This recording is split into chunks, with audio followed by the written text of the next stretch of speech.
What is up, Waffle Gang? I do hope you are well. My name is Mark, and today we're checking out some more r/Am I the Butthole? If you'd like to skip that initial waffle, timestamps are in the description and along the timeline below. But if you are new here, please consider hitting that like, that subscribe, maybe that notification bell too. And let's jump straight in to today's stories. Much love, guys.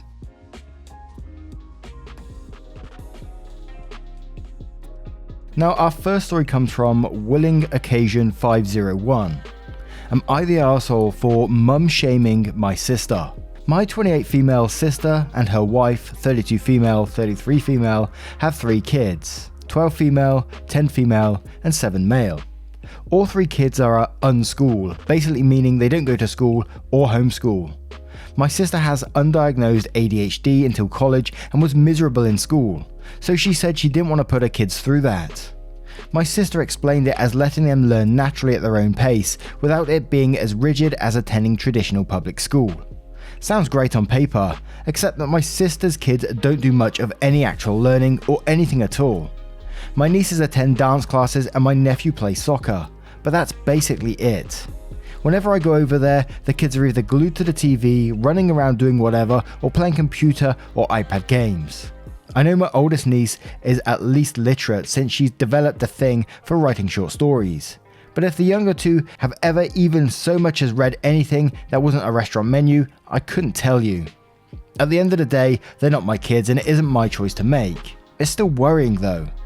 As my own son is getting close to school age, my sister has been bugging me on doing the same with him. I don't know why she thinks I'd go that route, seeing as my son has probably learned more in daycare than any of her kids in the past few years. Yesterday, when this was brought up over the phone, I told my sister that me and my husband both work, so it's not feasible. She offered to watch my son during the day if that was the case, since she's a stay-at-home mum. I had to give it to her straight. I think she's setting her kids up for failure by not giving them a proper education, and I'm not going to do that to my son. I pointed out that her kids are uneducated, do a whole lot of nothing, and it's only downhill from here if she doesn't set up a more structure for them. I'm just not going to have that be my son too. My sister went off and accused me of mum shaming her, saying I didn't need to do that and could have just said no. Her kids are fine and it's none of my business, etc. She hung up on me and I got inundated shortly after by text from her wife basically saying the same stuff, saying I'm horrible for talking about my sister and their kids like that. Now even my mum has gone against me, saying I have no right to treat family like that, and how could I talk about my own nieces and nephews that way? Am I the arsehole? Now, I'm not sure what it's like in the US versus the UK, so it's very different, but in our schools you have to follow a curriculum. The schools follow a curriculum that every child goes through, and I think it's pretty much the same. If someone does want to homeschool, they have to follow the curriculum as well. So for her to just be letting their children be free schooled like that is not, they're basically getting nowhere in life with it anyway. That's the way I kind of feel about it. I'm not sure if I might be wrong in this situation, and I'm sure the comments will point me in the right direction, but it just feels like it's almost abusive to not let them have an education or at least steer them in the right direction of it. But Kamer says, not the arsehole, as a survivor of unschooling myself after the age of 10, I'm glad you said something. Science Not Kid says, not the arsehole, how is that even legal where you live? And that's a very good question, to which OP replies saying, the state we live in has pretty much no oversight. Her kids are technically homeschooled. So she basically has him in court basically. Is this real life says, not the arsehole, technically she should be brought up on educational neglect. Homeschooling means following an accredited homeschooling program, so that when the kids are of age, they can actually say they completed school and either go to college or get a real job that requires a high school diploma. Don't feel bad, the truth hurts. Pepino says, not the arsehole, I'd call CPS. Those kids will never move forward in life without an education. And Crystal Butterfly replies to that saying, agreed, knowing how to read and basic math skills are super important in later life. Not only that, but some schools have budgeting classes and so on. Say one of them wants to be a doctor, scientist or whatever. He can't go to college because most require a college education. Even vocational schools require to at least are fluent in reading and writing. Life is going to be super tough on them later in life. Now, what do you guys think? What would you do if one of your relatives was doing this with their children? Do you think it's reportable? What would you do? Let me know in the comments below and we'll move on to the next story. And our next story comes from Useless Father Orphan. Am I the arsehole for calling my father a worthless sperm donor and then refusing to come to his son's funeral? My 17 female father, let's call him Carl, left my mum and I when I was 6. I didn't even know my parents had issues, and apparently neither did my mum. So it was a total surprise when I woke up that morning to my mum in hysterics because he was missing. We searched everywhere, contacted everyone we knew, and still it took well over a year before we even found him. Even then, it was just so my mum could get a proper divorce. No contact since then. My mum was the best, but she was killed in an accident when I was 10. I was in the car with her and in a hospital for a while afterwards. The authorities went looking for my dad, but when they couldn't find him, custody of me went to my mum's foster/adoptive parents. About a month ago, my grandparents were contacted by Carl, who claimed he wanted to see me. Or rather, he wanted me to meet his son, 11, who was apparently sick. Have I mentioned that Carl got himself a new family the same year he ditched us? Kid wasn't even his, but apparently meant more to him than I ever did. Anyway, it seemed like the kid wanted to meet me. My grandparents made it clear it would be my choice, and I said no vehemently. 4 days ago, Carl showed up at my house screaming that I was an awful child/sister because I refused to grant his son's dying wish, and now the kid has already passed. I felt sympathetic towards him, but there was no way I was going to let him blame me for it. So this may be where I'm the arsehole. I told Carl he had no right to my time because he was nothing more than a worthless sperm donor who didn't even show up when my mum died. Then I told him that under no circumstance he can force me to attend his son's funeral because I didn't know him, nor did I ever want to. My grandparents are on my side, but they did mention that I could have been just a bit nicer because his kid just died, but frankly, Carl was an arse and it's not like I said he deserved what's happening for being a shit dad. So, am I the arsehole? As I was reading through this, and it may be the Reddit brain coming out of me in this again, all I was thinking is, he's after an organ or something here. He's after something. Why would he want you to meet this child? Because he ditched you all those years ago, so why would he want it? All that's going through my head is that he wants something through you, and automatically I went to organ or something like that. Which I may be wrong for saying, it may not have been, but still not the arsehole regardless. He doesn't deserve any of your time, and what you said to him was completely true. So absolutely not the arsehole. Let's check out some of the comments to see what they say. With Obvious Airline, who says not the arsehole. F Carl, and what happened to the kid isn't your problem. I'll take down votes, but it's the truth. OP never knew the kid and had no relationship. Your grandparents are good people, and you're probably the world to your mother. Hold your head up high and remember the good times. Maleficent Ad says, not the arsehole, though I think that he claims that his stepson wants to meet because he figures that will be a better guilt trip to inflict on you, then say he does because there's no reason why the kid should want to see you. Throwaway Castle says, not the arsehole. I'm guessing he never paid child support as he went AWOL. Might be worth getting his contact details so he can be made to back pay that. Lanebgu says, oh, I was sure he was showing up again because the replacement kid needed a kidney or something. You are very much not the arsehole. And I'm glad I'm not going down that route. I'm not the only one going down that route, I mean. And one more from Reasonable Cat 8041 who says, so let's recap. Dad disappears on his wife and 6-year-old daughter in the night and starts a year-long search for him just so the divorce can be finalised. 4 years later, the mother of his child died in a car accident and Boy Wonder is nowhere to be found. 7 years after that, he contacts the dead mother's parents and asks to see his daughter he abandoned and is told firmly no, but we have some lovely parting gifts. Cementhead decides to show up uninvited and give a speech about how mean and unfair the daughter is, being to him and the brother she never met and who isn't a blood related to either one of them. Daughter called him something that was NSFW and is now worried about being the arsehole. Did I miss any important details? Shake my head, not the arsehole. You responded how you were feeling after being put in a situation you didn't initiate. Yes, it's sad the boy died. Yes, maybe Carl was grieving that day. He still tried to put guilt on you without taking the slightest bit of responsibility for the way he treated you.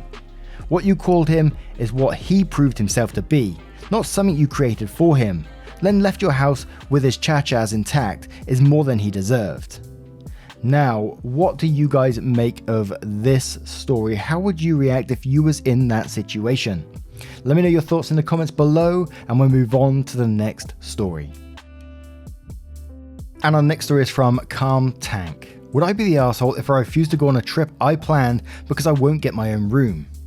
Background info, my grandparents own a fancy hotel membership. When I got married 3 years ago, they told me I could have a week of it for a honeymoon. This was delayed 3 times due to my school schedule, money troubles, and then COVID. We finally decided to go end of summer. In the past few years, I've noticed my grandparents getting older, and I know I'll eventually run out of chances to be with family. So I asked them if they wanted to make it a family trip, and they were agreeable to inviting my parents, siblings, and themselves along.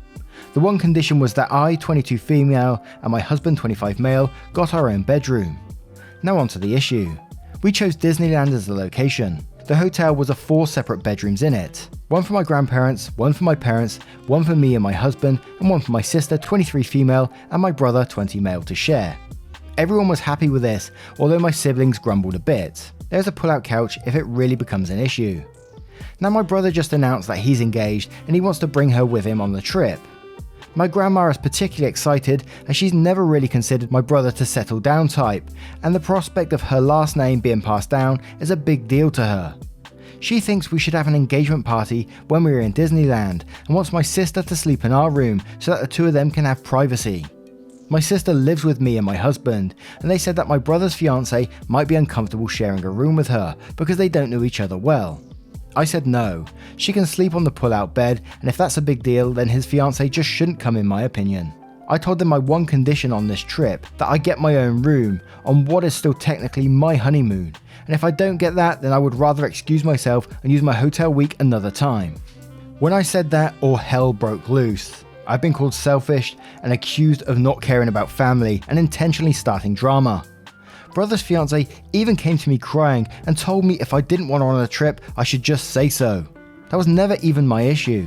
I just want the option of privacy on my several years past due honeymoon. Now, I think this is a pretty simple not the arsehole from me, and I might be wrong in this one, but OP was really unselfish in inviting the rest of the family as like a family trip on their honeymoon. It's their honeymoon in the end, and I think they should be at the forefront of it from the rest of the family. I don't know why they're not doing that in the first place. And I find it kind of bizarre that they think that the engagement is more important than the honeymoon in this. This is the way they seem to prioritize it, which just seems ridiculous to me. So I'm going to say I'm not the arsehole, then we'll read some comments to see what they say. With Ish and Shade, who says, there are 2 points I think are really relevant here. 1, your sister and future sister-in-law don't know each other well. So your brother and fiance should get a room alone and you should share with your sister. This doesn't make any sense to me. They've been engaged for a short time, you guys have been married for years, and it's supposed to be your honeymoon. Even if all your family is invited, you get precedence here. Also, if they didn't know each other well, but are going to be related, shouldn't they start getting to know each other now? 2, your brother got engaged and invited his fiancée after the trip was already planned. Sorry, but she wasn't invited before and plans were made. If those plans don't work perfectly now, then your brother should be working to change the plans without inconveniencing others. If your grandmother and he wants his fiancée there, then they should work to get an additional room. It's not your job to accommodate her at this point. Not the arsehole. Your family wants her there, and for her and your brother to have their own room, they can make it happen. Otherwise, pull-out couch it is.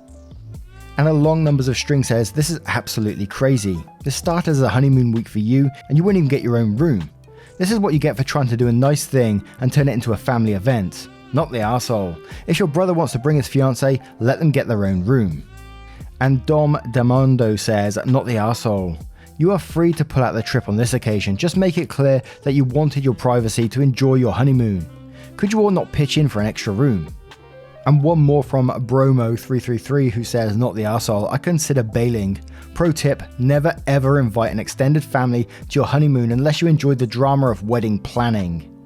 Now, what would you do if you found yourself in this situation?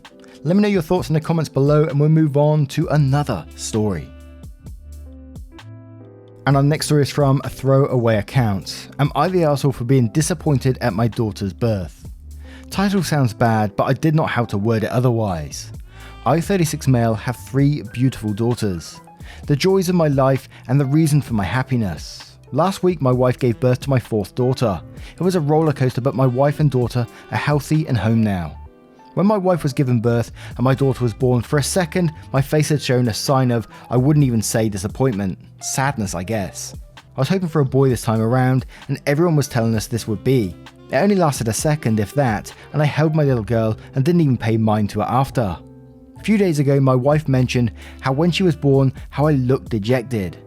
My wife and I have known each other since we were 10, so I guess she can tell my facial expressions. I told her I was just a bit sad at first, but I'm well over it, and I'm over the moon with our newborn. My wife told my mother I was a bit sad that we didn't have a boy, and my mother spoke to me about it yesterday and said she was disappointed in me for thinking that way, and it's because of this mentality that men act misogynistic. I defended myself and said it's a natural feeling after having 3 girls. I felt having a son would be a different experience, but I in no way am sad about my daughter's birth. I love her and will love her until I descend into the ground.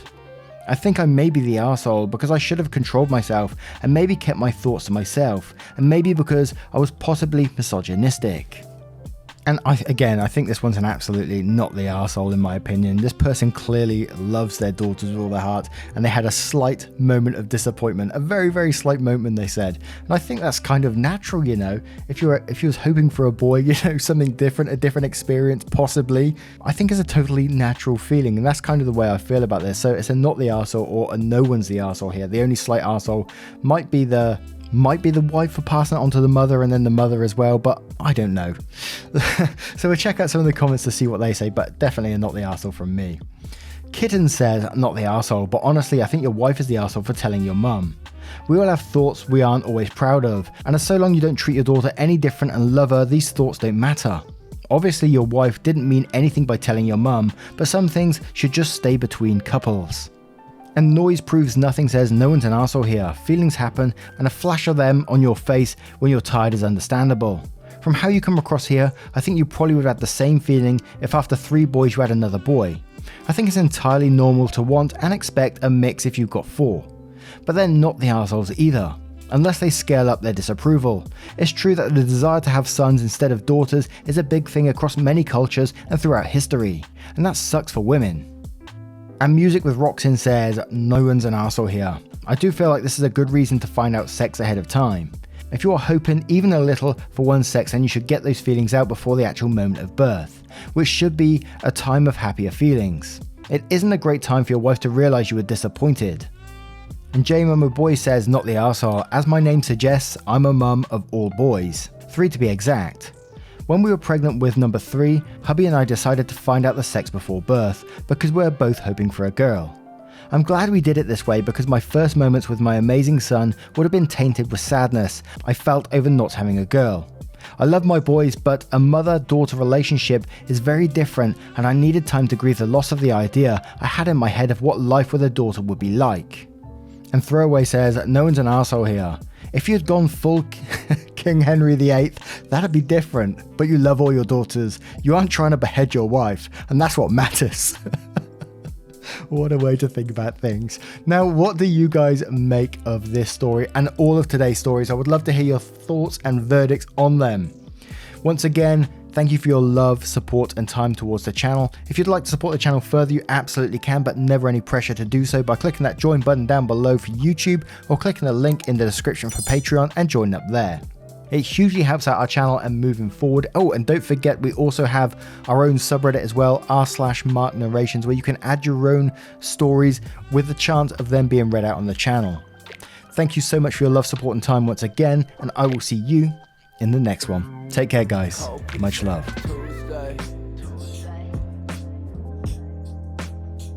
I got food up in the fridge. Y'all keep looking for that new way. I think I like it how it is.